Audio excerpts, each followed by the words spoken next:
Efectos jurídicos de las obligaciones civiles. ¿Qué es un efecto? El concepto de efecto es una acción que causa consecuencias, o mejor dicho, es una consecuencia de una causa. Como bien dicen, toda causa tiene un efecto. Entonces, los efectos de las obligaciones pueden ser positivos o negativos, todo dependerá del cumplimiento e incumplimiento de la obligación contraída.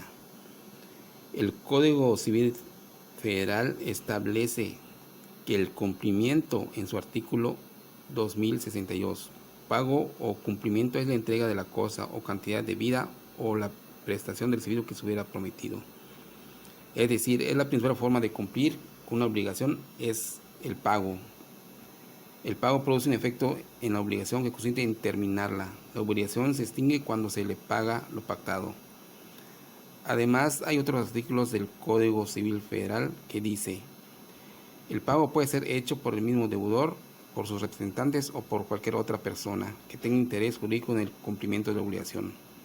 También puede hacerse por un tercero no interesado en el cumplimiento de la obligación que obre con consentimiento expreso o presunto del deudor.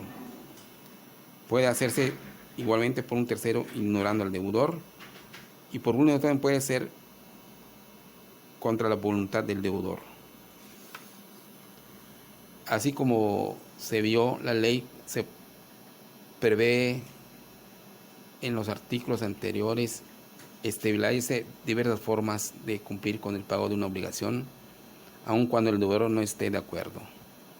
En estos diversos modos de la forma de pagar está el ofrecimiento del pago y la consignación. El ofrecimiento de pago es cuando, y la consignación es cuando se deposita ante un juez el dinero, objetos en manos de esta tercera persona que va a ser encargada de hacerle llegar al acreedor.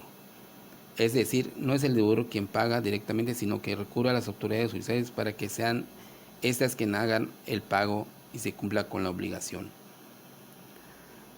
En esta vez veremos el incumplimiento de las obligaciones y sus consecuencias.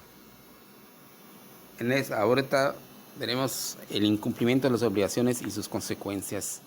En el artículo 2104 del Código Civil Federal establece el concepto de incumplimiento, y que la letra dice: el que estuviese obligado a prestar un hecho y dejara de prestarlo o no prestare conforme a lo convenido, será responsable de los daños y perjuicios en términos siguientes. Fracción 1. Si la obligación fuera a plazo, comenzará la responsabilidad desde el vencimiento de este. Si la obligación no dependiera del plazo cierto, se observará lo dispuesto en el parte final del artículo 2080. Y la parte final del artículo 2080 dice: tratándose de obligaciones de hacer, el pago debe efectuarse cuando lo exija el acreedor, siempre que haya transcurrido el tiempo necesario para el cumplimiento de la obligación. Dentro del incumplimiento también hay unas formas de cómo se protege el bien de los proveedores, que es la evicción y saneamiento. La evicción es cuando, por ejemplo, es una persona le presta un bien a otra persona y esa persona lo vende a una tercera persona. La tercera persona que lo compró debe regresárselo al dueño original. Esa sería la evicción. Y el saneamiento es que la tercera persona que vendió sin ser propiedad debe indemnizar a la tercera persona que adquirió eso sería el saneamiento. Dentro del incumplimiento de las obligaciones también se encuentran los actos celebrados en fraude de los acreedores. En su artículo 2163 del Código Civil Federal expresa lo siguiente: los actos celebrados por un deudor en perjuicio de su acreedor pueden anularse a petición de este si de esos actos resulta la insolvencia del deudor y el crédito en virtud del cual se intenta la acción anterior.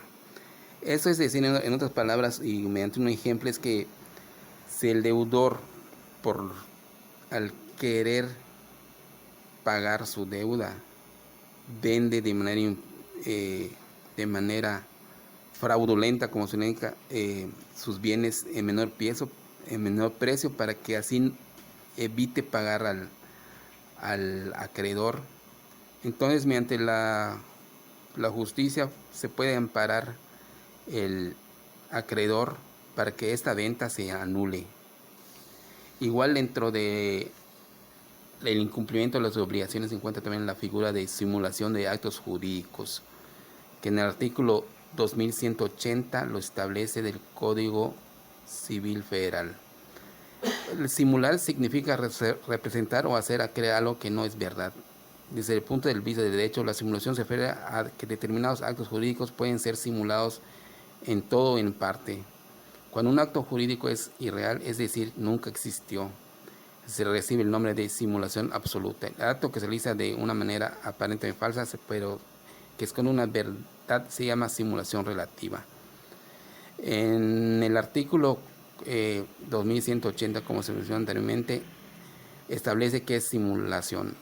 Es simulado el acto en que las partes declaran o confiesan falsamente lo que en realidad no ha pasado o no se ha convenido entre ellas.